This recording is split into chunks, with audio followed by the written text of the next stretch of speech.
যোৱা পৰহি অসম প্ৰদেশ কংগ্ৰেছ কমিটিৰ বৰ্ধিত কাৰ্যনিৰ্বাহী সভাৰ পিছত অসমত এটা নৱজোৱাৰৰ সৃষ্টি হৈছে আৰু কংগ্ৰেছ কৰ্মীসকলৰ এক উৎসাহৰ আৱৰ্তন হৈছে আৰু আজিও সেইকাৰণে হাজোত এখন পেঞ্চনাৰ চেলৰ বৰ্ধিত কাৰ্যনিৰ্বাহক সভা অনুষ্ঠিত হৈছে আৰু আপুনি দেখা পাইছে যে বৰ্ধিত কাৰ্যনিৰ্বাহক সভাতে এটা চেলৰ বৰ্ধিত কাৰ্যনিৰ্বাহক সভাত আজি ইমান সংখ্যক কৰ্মচাৰী আজি ওলাই আহিছে আৰু তাত এটা সিদ্ধান্ত গ্ৰহণ কৰা হৈছিল আমাৰ এক্সিকিউটিভত যে অল্ড পেঞ্চন স্কিমক আমাৰ কংগ্ৰেছ দলৰ নিৰ্বাচনৰ ইস্তাহাৰত অন্তৰ্ভুক্ত কৰিব আৰু কংগ্ৰেছ দলৰ চৰকাৰ আহিলে অল্ড পেঞ্চন স্কিমটো দিবৰ কাৰণে কংগ্ৰেছ দলৰ যে চৰকাৰ হ'ব তেতিয়া আমি বাধ্য থাকিম।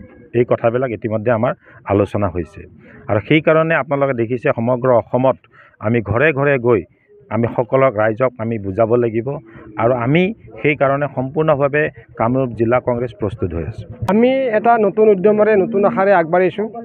আমি আমাৰ আসাম প্ৰদেশ কংগ্ৰেছ কমিটিয়ে আমাৰ যিটো চেল পেঞ্চনাৰ চেলছ এই চেলটোৰ আজি ইয়াতে কামৰূপ জিলাৰ বৰ্ধিত কাৰ্যনিৰ্বাহী সভা আছিল। আমাৰ সভাত মাননীয় সভাপতি কামৰূপ জিলাৰ প্ৰাণজিৎ চৌধুৰী ডাঙৰীয়া উপস্থিত আছে।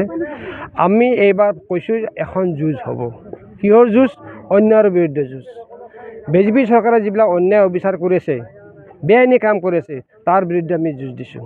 আমাৰ কৰ্মচাৰীবিলাকক যিসকল ব্যক্তি ৰিটায়াৰ্ড হৈছে তেওঁলোকক অন্যায় কৰা হৈছে নিউ পেঞ্চন স্কিমৰ যোগেদি।